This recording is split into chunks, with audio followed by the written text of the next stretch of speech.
Hey guys, it's Hannah and I'm here today with another recent reads video. So it's been a little bit since I've done recent reads. I've been doing them like mid-month, but I've been in kind of like a reading slump and I finally finished my next 5 reads, so I thought I would update you guys. So I've got quite a different variety of books in this one. So I've got like a young adult fiction, young adult fantasy, poetry, young adult thriller, and adult fantasy. So I've got quite a bit of range on this one, so let's jump on into it. Before we start, Gabby, if you're watching this video, exit now. By now, I've already told you you're not allowed to watch this video, but I'm saying this now, leave now so you don't get spoiled for your book, because it's in here. So I'm gonna jump off with that one. You guys know that Gabby and I are doing a book swap where we read the book, annotated it all in it, and then we're sending the book, and then we can each read a book with the other person's thoughts in it. I absolutely love this idea, but it did take both of us quite a long time to get through our chosen books. So we chose 3 books and we gave those options to the other person, and the other person chose, and so it's still a surprise for us. So Gabby gave me 3 books to choose from, and out of those 3 books I chose Children of Blood and Bone by Tomi Adeyemi, and I really enjoyed this book. So it did take me quite a ways to get through this, and stay tuned for the reading vlog of me reading this one and annotating in it. I had a lot of fun annotating in it. I don't normally annotate in books that often. I mean, it's few and far between, like a less than 5. But I really enjoyed this, and it actually like makes me want to start annotating in books a little bit more, because I had so much fun like highlighting and leaving her notes, and I hope that she like, we were like covering up already like what the words said, and just like showing each other our notes, being like, what the hell is going on? And it was so much fun to like see what she was thinking in the process, and same with me. Like, it was so much fun writing down what I was thinking in the process. So I had a lot of fun doing this, and I hope she enjoys it as much as I do. This is a fantastic book. I did give it a 4 out of 5 stars because I have to knock off, if it takes me some time, it doesn't pull me back to the story right away, that I have to take that into consideration with the rating. Now, it doesn't reflect on the actual contents of it, it just wasn't pulling me back to the story, and it took some enjoyment out of the reading process. So, but it is overall an incredible story with amazing insights into our world today about race and how people are treated, and the Black Lives Matter movement. All of it is tied into a fantasy world, but the fantasy world, it doesn't make you feel like you are reading a political book and addressing political matters, and you very much are, and I really recommend her for putting in the author's note at the very end. If you haven't read that part, please do. It talks about like the inspiration and what we can do to change things, and it's so moving. But this story is all about a girl who comes from a line of magi, or like magic wielders and spirit wielders, and they each have magic, and in this world magic is non-existent. So the king has killed off magic. He punishes those who carry the bloodline, and it's just like a terrible oppression that that the king oppresses these types of people, and about how they can't even practice magic because magic is stolen from this world, but there is a chance to get it back. And so she teams up with an unlikely crew and tries to get magic back, and it's overall an incredible story. If you want a little more in-depth thoughts throughout my reading process, go watch my reading vlog. I didn't put any spoilers in my reading vlog, but it does talk more about in-depth thoughts of what we're kind of dealing with and the different issues that are addressed. Overall, it's an incredible book. I totally understand why it's been at the top of the bestsellers for so long, and I definitely am going to pick up a book, like a copy for myself, because it is such an amazing book, and I cannot wait for the next one, because the way that they end this killed me, and it was like, that wasn't even like part of it, like it just stopped. It was such a cliffhanger in the worst sense of the word, and I was like, I need it. Why would you stop it there? So I can't wait to pick up the next one, and it needs to be out here like yesterday. Next up, it's an audiobook that I listened to, which is by Stephanie Perkins, and that is There's Someone Inside Your House. I'll pop a picture up here. I ended up rating this one a 3.75 out of 5 stars. Now, I am new to the thriller genre, but a lot of the reviews after I'd read it said that it is very reminiscent of 90s horror films, and I'm not a horror person at all. I'm just tiptoeing into the series or into the genre, but I was talking to some people who enjoy horror and I was trying to get feedback on what that might mean, and I think I've come to the conclusion that it is the cadence of how it is written. It was really enjoyable. So it takes place with a girl who moves from Hawaii who is carrying a dark secret, moves to this small town in the Midwest, and murders start to happen. And the murderer who is killing these people kind of messes with their victims, and it's all targeting people in high school. So we deal with bullying and inappropriate behavior, and I will say if you are squeamish, I wouldn't recommend this book because this was a lot more graphic than I was expecting for a young adult novel in the thriller genre, but I really enjoyed it. I'm not a squeamish person. I can deal with gore, and it just kind of like took me back by surprise and like made me more invested in the story that it was in there. So I really enjoyed it. It was really a different story, and I really want to tiptoe more into thrillers. This is actually read by Bikini Turpin, and she narrates The Hate U Give. She also narrates Children of Blood and Bone. She is an incredible narrator, and I would recommend checking out her works just in general. She just delivers it so well. I did have to, like, because I read The Hate U Give first, and that is such an incredible book as well, that I had a little bit of a hard time switching back and forth between trying, like, because I have her voice being the main character from The Hate U Give versus like this character, so it took me out of it, but she is an incredible performer, and I really enjoyed it. So I really enjoyed the suspense. It definitely made me like weary of what was going on, and it made me like on high alert and made me like jumpy, which was like, I think the whole like fun part about the thriller genre is it makes you jumpy, but it wrapped up really nicely, I think. The gore wasn't too bad. I actually enjoyed that aspect of it.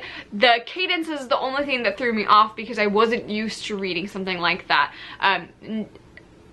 What I mean by that is the way that she tells the story is that like a murder happens and then they go back to their love lives and about like their day-to-day stuff, and then another murder happens and they're like, oh yeah, we need to worry about this, instead of having a small build of a crescendo versus like one really big act. We had a bunch of murders and day-to-day life at the bottom. So I wasn't quite used to that, but it wasn't bad. It was just different, and I'm not used to reading that because usually in fantasy it's got a steady build and then there's like a few small ones, but you're still building up to it, and you definitely feel those drops when you are reading the story. So 3.75 out of 5 stars for There's Someone Inside Your House.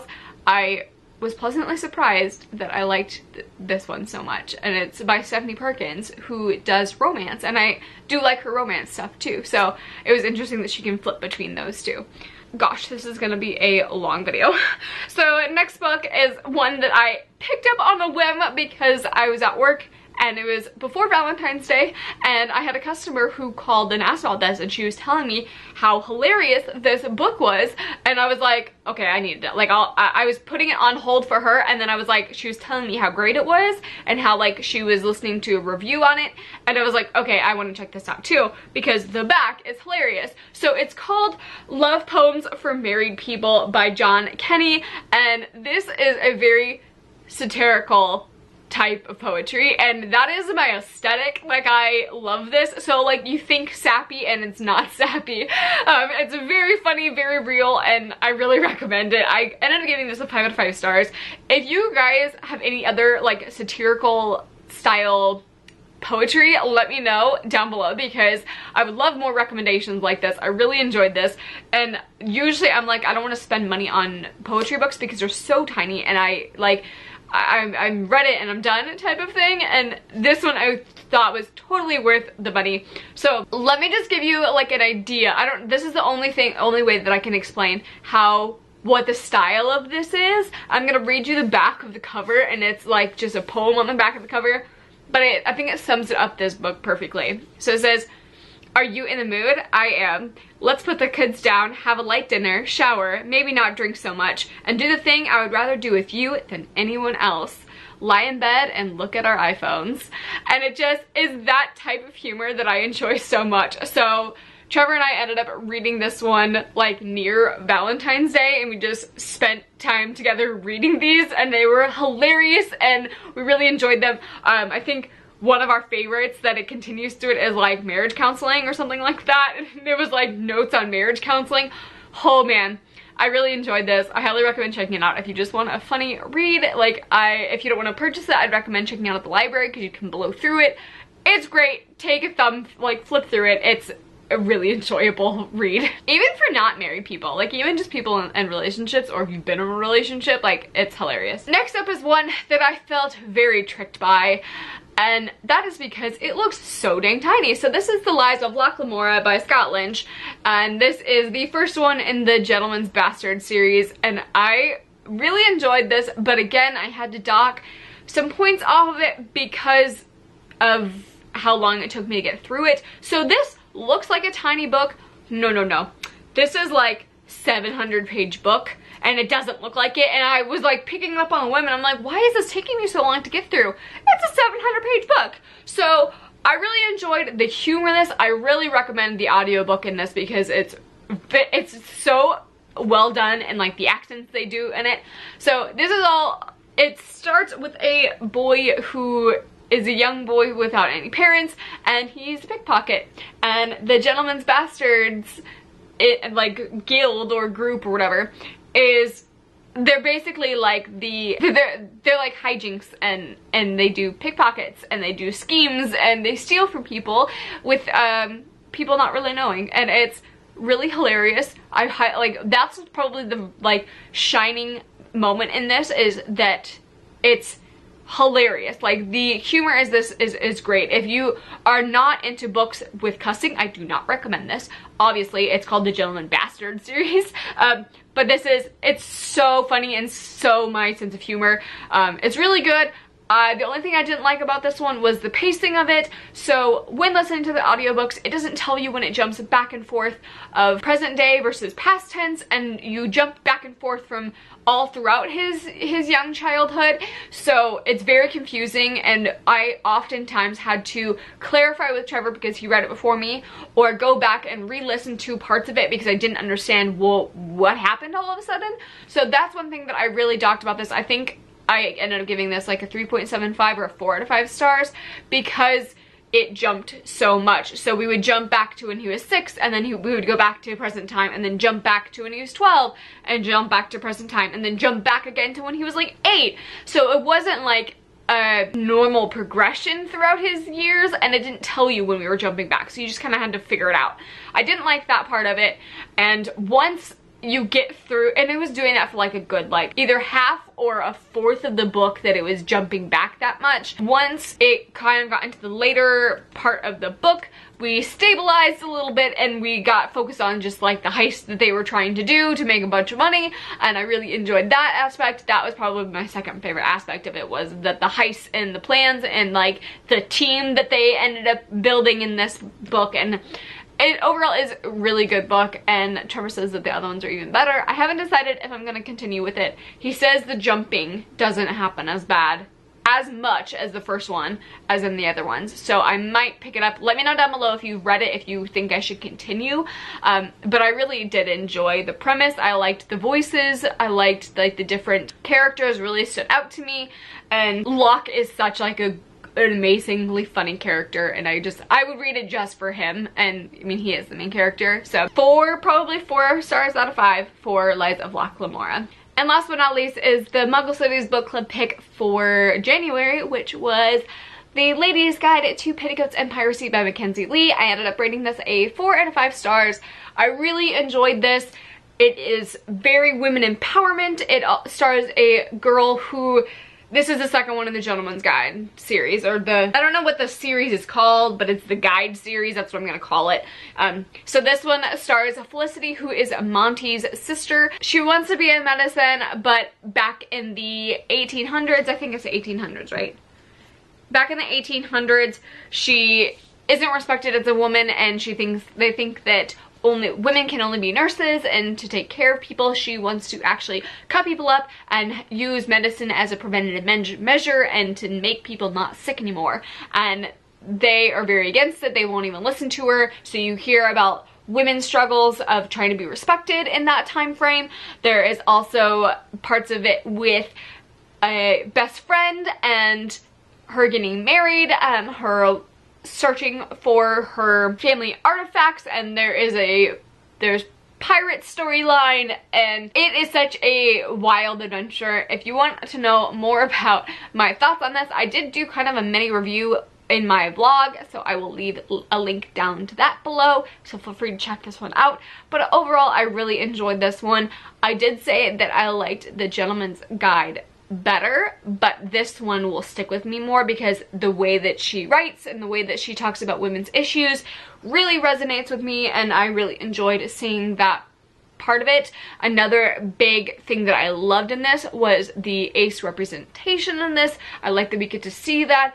They didn't like come out and say that this is ace representation, but a lot of the feelings, the way that they are described, sums up that. I'm not an ace person, so I can't say if the representation is done well, but I overall really enjoyed seeing that aspect of it and being able to see that represented and see that like it has happened throughout time. It's not just something new. So I really appreciated seeing that in there too. So that is gonna be all for my 5 most recent reads. Let me know down below what you guys have read recently, and I can't wait to talk to you guys in my next one. Thank you guys for watching. Bye!